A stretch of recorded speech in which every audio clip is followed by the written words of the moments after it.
Olá, meu nome é Yuri. Estou aqui para apresentar para vocês o segundo episódio da série Educação no Campo, dedicada aos jovens aprendizes e suas comunidades. E o tema desse episódio é produção orgânica de alimentos, que é bom para o meio ambiente e para a nossa saúde.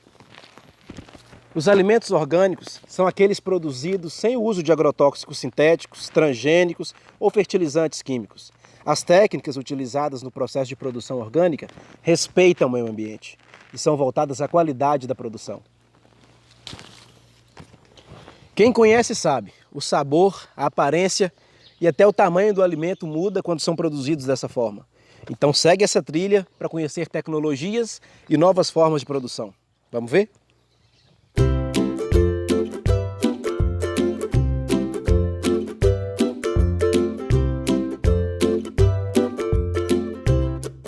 Em relação à produção de alimentos orgânicos, alimentos saudáveis, né? Com as comunidades, na minha própria casa mesmo, a gente está muito preocupado assim, o que eu estou comendo, de onde que vem.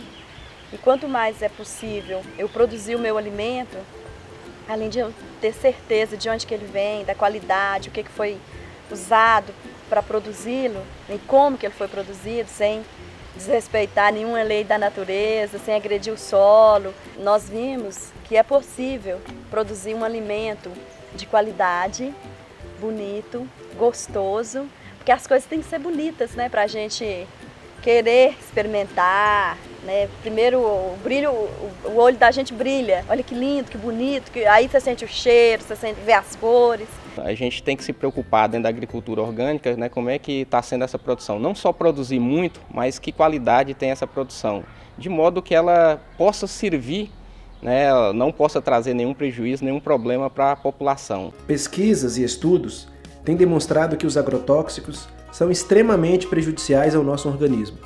E os resíduos que permanecem nos alimentos podem provocar reações alérgicas, respiratórias, distúrbios hormonais, problemas neurológicos e até câncer.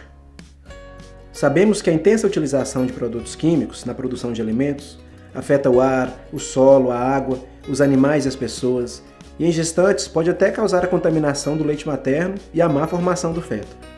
Existe ainda um monte de pesquisas acontecendo que ainda não concluíram direito os reais impactos que os alimentos cultivados com agrotóxicos podem causar a quem come. Já pensou?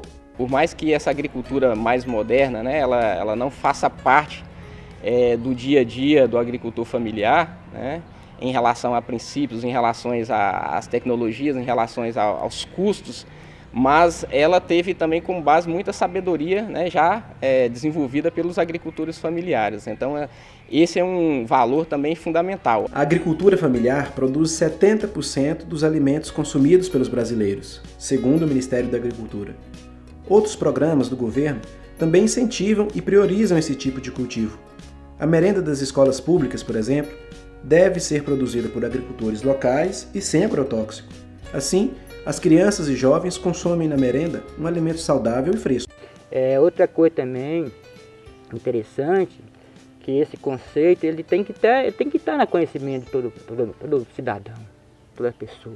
Porque muitas vezes ocorre em alguns lugares que a pessoa tem esse conceito e essa vontade e quer essa prática, mas ao lado dessa propriedade tem alguém que desconhece, né, ignora esse conceito orgânico, né, e trabalha com fertilizantes químicos, né, repelentes químicos, né, então defensivos químicos. Isso interfere na sua produção, mesmo que você tem todo o trabalho orgânico, porque a questão química ela pode estar vindo, né, pelo vento, pela água, pelos pássaros, pelo próprio movimento humano, né, pode estar de uma certa forma vindo, né.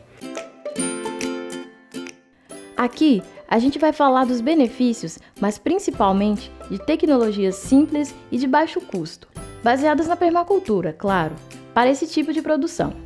Ideias para serem postas em prática na sua escola, quintal ou propriedade.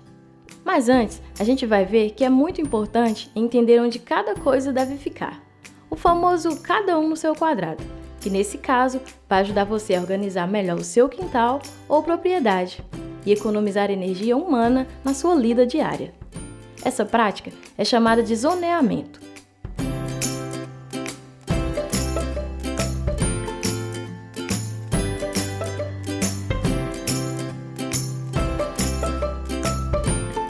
Agora, o Celso vai ajudar a Dona Fatinha a zonear o seu quintal. Fica de olho para aprender também. O objetivo do zoneamento é para você economizar energia humana, né? Da pessoa que está movimentando.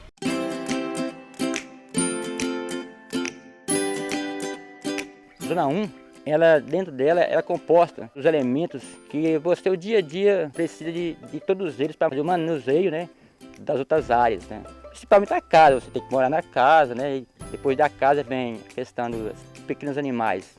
Galinha, coelho, codorna, e também acompanhado com eles vem as áreas de hortaliças, as ervas medicinais. Esses elementos têm que estar nessa área, porque você precisa, né, constantemente estar lidando com esses elementos, né?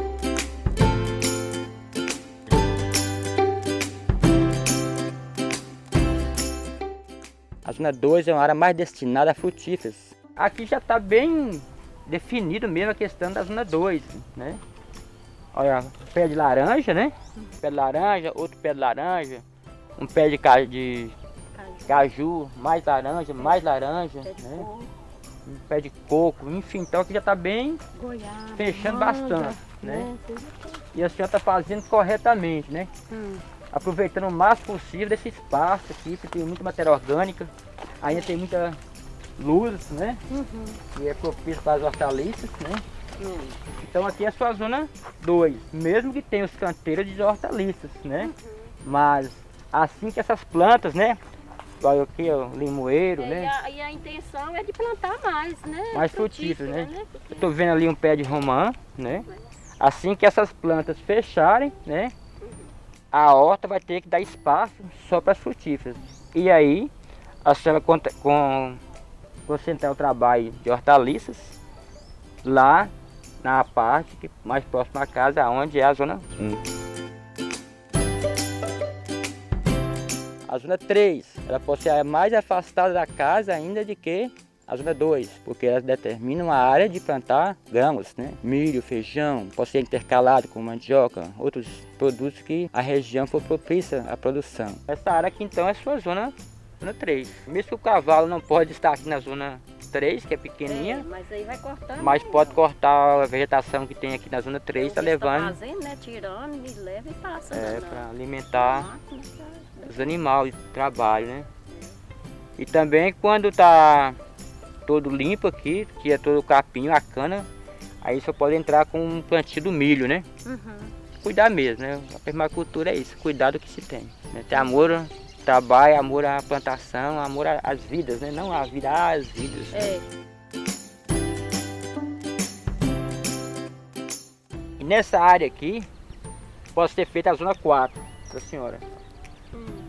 A zona 4 é uma área de floresta, né? Ou de preservar o que já existe, ou mesmo formar. E aqui, como praticamente não tenho nada, né? Só alguns pés de carne de vaca, essa árvore nativa, né? Pode ser replantada, é uma florestinha aqui.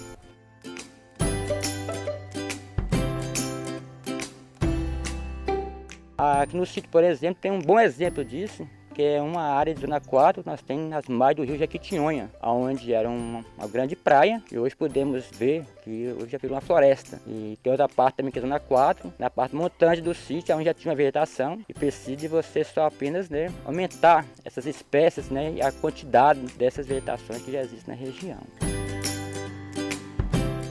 Foi uma experiência muito boa, né? Porque a gente trabalha, mas a gente não divide. Né, onde que a gente está trabalhando, às vezes na comparação igual falar a zona 1, a zona 2, a 3, a 4, né? Talvez a gente põe nenhuma só, e sendo que as coisas têm que ser divididas, né? Cada qual tem que ter seu lugar. E eu espero continuar fazendo da forma que ele me ensinou. Eu sempre falo que todo dia da minha vida é um dia de aprendizagem, né? Tem um dia para ensinar e tem a vida toda para aprender.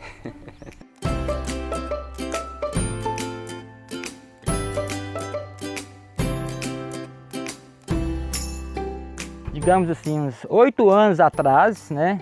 Isso aqui fazia parte de uma área que era um lugar onde prendia animal, digamos assim, era uma pastagem de animal, né?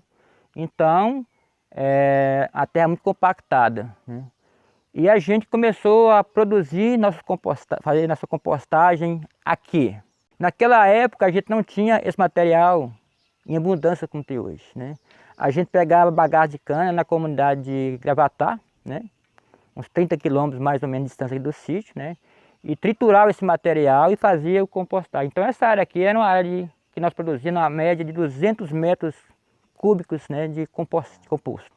E depois que tirou todo o material, que graças a Deus hoje não precisa mais desse trabalho, está buscando material de fora para fazer a compostagem, né? A gente plantou aqui a abobreira, semente de abóbora, né? E que fez de fato a questão que a gente fala, uma técnica que pode chamar de cobertura verde ou forrageira ou adubação verde, né? O material ainda, né, não acabou todo. Dá para a gente ver que tem ainda muita fibra, né? Então isso aqui são as fibras que vamos decompondo, né? E que é uma riqueza de nutrientes para o solo, né? Agora, a gente já está plantando de novo, né? A semente de abóbora. Olha como é que dá os pezinhos bonitos aí, né? Então, quanto mais você ir agregando matéria orgânica, né? Fazendo a adubação verde, que é com a própria abóbora, você pode usar também a cotralária, você pode usar a mucuna preta ou a mucunã, feijão de porco, guandu ou andu, né? Feijão, de modo geral, catador não importa, mas sendo feijão é muito interessante também. Você está incorporando esse material orgânico no seu solo, né?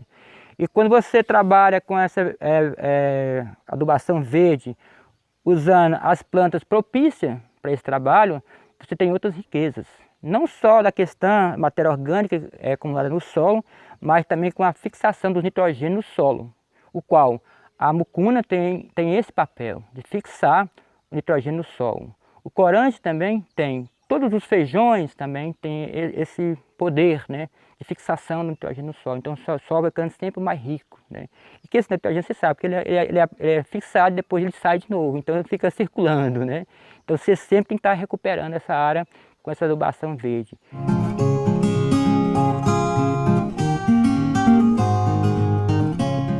Hoje se encontra muitas propriedades que não tem mais matéria orgânica na superfície do solo. Foi retirado por algum motivo, ou fogo, ou mesmo manejo, né? Ou as próprias enxurradas pela chuva vão se levando para o soleamento do rio. Então hoje é muito normal, necessário você fazer, antes de você pensar em fazer um plantio, você logo pensar o que eu tenho de matéria orgânica para proteger o solo, fazer o que fica mais fértil, proteger também as minhas mudas, né? Quando você faz o seu plantio, se não tem esse componente que é a matéria orgânica, chamada de composto, né? Você não vai ter sucesso no seu plantio. O benefício é que ele vai estar fazendo a junção, né, de diversos organismos, matérias orgânicas.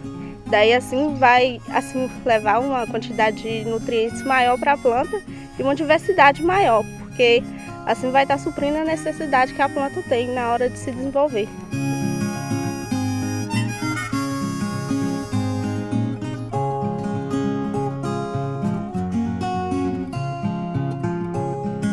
O composto orgânico ele é muito fácil de se fazer.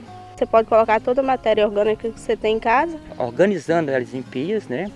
Tranquilamente, e deixando que elas decompõem naturalmente. Daí você tem que estar sempre olhando a temperatura do seu composto. Cada parte dessa que você vai organizando na pilha, você molha um pouco com água, né? Porque se não tiver umidade, não cria umas bactérias, né? Não vai ter a fermentação e aí não acontece, né, a decomposição do material. Molhou hoje, né? Quantos dias leva molhar de novo? Você deve molhar todo dia um pouquinho. É? E a partir de 3 dias você crava um ferro aqui para estar aquecendo. Se estiver aquecendo, deixa quieto. Ela pega um ferro e depois a gente põe isso ordinário. Enfia o ferro aí assim e vê se o ferro se ele esquenta. Quanto mais diferenciamento, quanto mais diversidade de vegetações que você colocar nessa pilha de composto, mais rica ficará, né, o seu composto orgânico. Viu que é simples fazer o seu composto, né? É só você ir colocando os materiais por camadas. Use elementos orgânicos, cascas de frutas, legumes e verduras, saquinhos de chá, bagaços de cana, restos ou migalhas de pão e biscoito, pó de café, inclusive o coador de papel. Você pode usar também algumas vestes usadas, desde que seja de algodão, enfim. alguns restos de animais, enfim, que você pode estar organizando e fazer o composto. Mas tem que tomar cuidado com os materiais que não podem ser utilizados no composto. Por exemplo, pilhas, papel colorido, vidro, metal, couro, produtos químicos em geral, gorduras, óleos, fezes e urina humana e de animais domésticos. Nada disso. E olhe, muito cuidado, principalmente com as bitucas de cigarro. Elas podem colocar seu composto todo perdido. A coisa que é mais contaminante para uma compostagem é bituca de cigarro. Se você tiver uma pilha de composto e colocar uma bituca de cigarro, uma dimensão de um raio de 1 metro, né, em volta dessa bituca de cigarro, esse composto não presta, está totalmente contaminado por uma bituca de cigarro.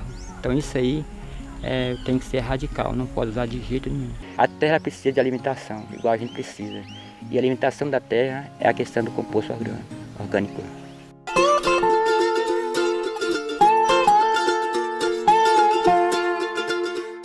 Uma prática de permacultura das mais conhecidas é a horta mandala. Um canteiro circular que facilita o manejo, a retenção e a drenagem de água, economiza energia humana, diminui a concorrência entre plantas e ainda evita a incidência de fortes raios solares e ataque de pássaros devido às suas bordas. Você põe todo o nutriente aqui no canteiro.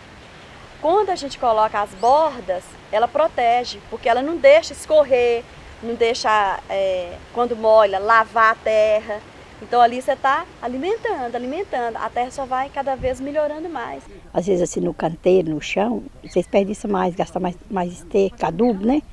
E a mandala não, a vantagem da mandala é isso, sempre você está usando assim com pouca coisa, agradece mais o adubo que a gente coloca, adubo orgânico, né?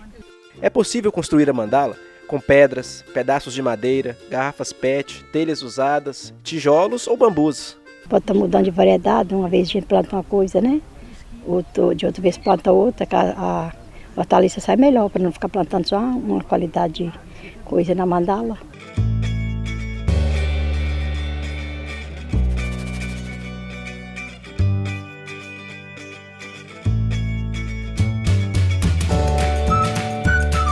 A horta mandala foi pensada para o plantio de hortaliças, como alface, rúcula, mostarda, cebolinha, coentro, salsinha e outras folhas que você mais gostar.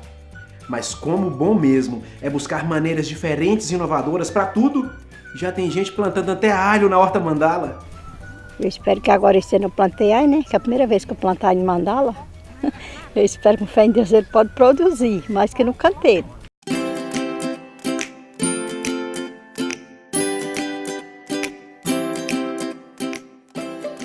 E para proteger o plantio de pragas e doenças e preparar ainda mais o solo, vamos aprender a fazer um fertilizante natural usando as fezes de coelho. É bem simples. Ao fazer a limpeza do seu coelhário, separe as fezes mais granuladas para preparar seu biofertilizante. Vamos usar aqui um tambor para armazenar. Às vezes, colocamos um pouquinho de água para ajudar a dissolver o conteúdo.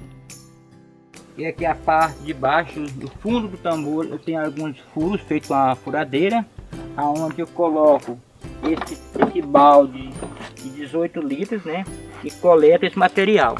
Então esse material aqui é um material riquíssimo, né, nitrogênio, né, tem muita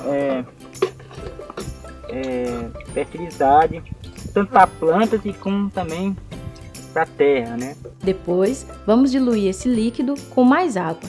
Para esse preparo, vamos usar uma medida de 1 litro desse material para 10 litros de água.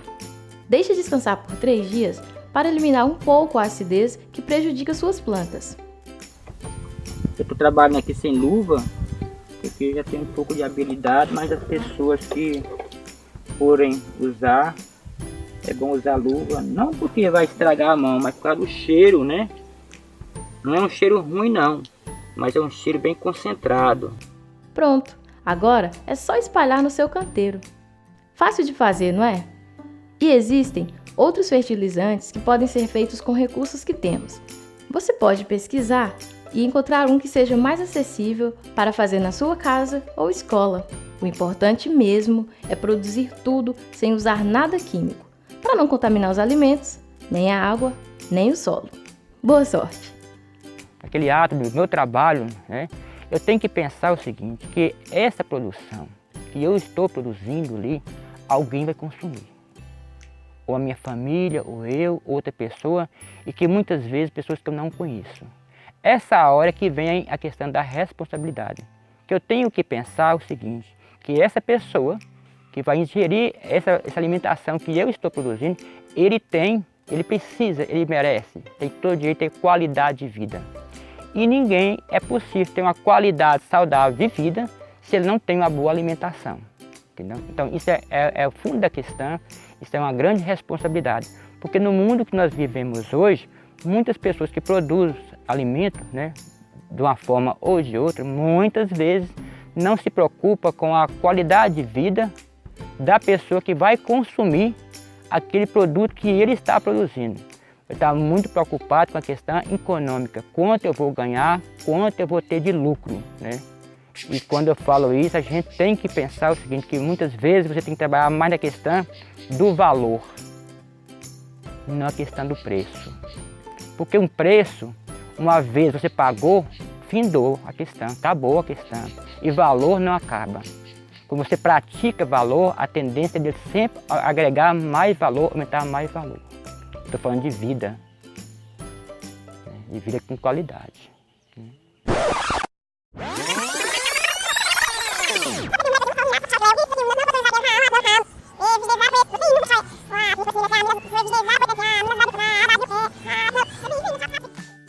Neste episódio, nós conferimos sobre como fazer cobertura verde, composto orgânico, horta mandala e biofertilizante, técnicas de fácil aplicação que são fundamentais para que a produção orgânica de alimentos aconteça. Existem muitas outras que podem ser pesquisadas ou adaptações possíveis dessas mesmas tecnologias a diferentes biomas e realidades diversas.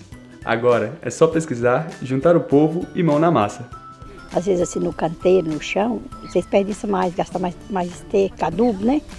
E a mandala não, a vantagem da mandala é isso, sempre você está usando assim com pouca coisa, agradece mais o adubo que a gente coloca. No próximo episódio, iremos tratar de autossuficiência alimentar, que tem a ver com autonomia para produzir alimentos e com acesso à alimentação de qualidade, em quantidade suficiente e de modo permanente e sustentável. Para isso, vamos falar de proteção de sementes, sementes crioulas, produção de mudas, agrofloresta, entre outros assuntos. E aí, estão gostando? Então continuem ligadinhos na nossa série especial do nosso canal Sempre, um canal para todos. Permacultura, produção orgânica de alimentos e no próximo capítulo, autossuficiência alimentar. Nossa jornada está avançando e te esperamos para continuar essa prosa no próximo capítulo. E terminamos com as seguintes questões para você. Você sabe de onde vem tudo que você come? Sua alimentação é baseada em produtos orgânicos ou está longe disso? Se está longe, como mudar? Como adaptar os cultivos que já fazemos para a produção orgânica? Trabalho prático 2. Construa a planta baixa do terreno de sua escola ou de sua casa.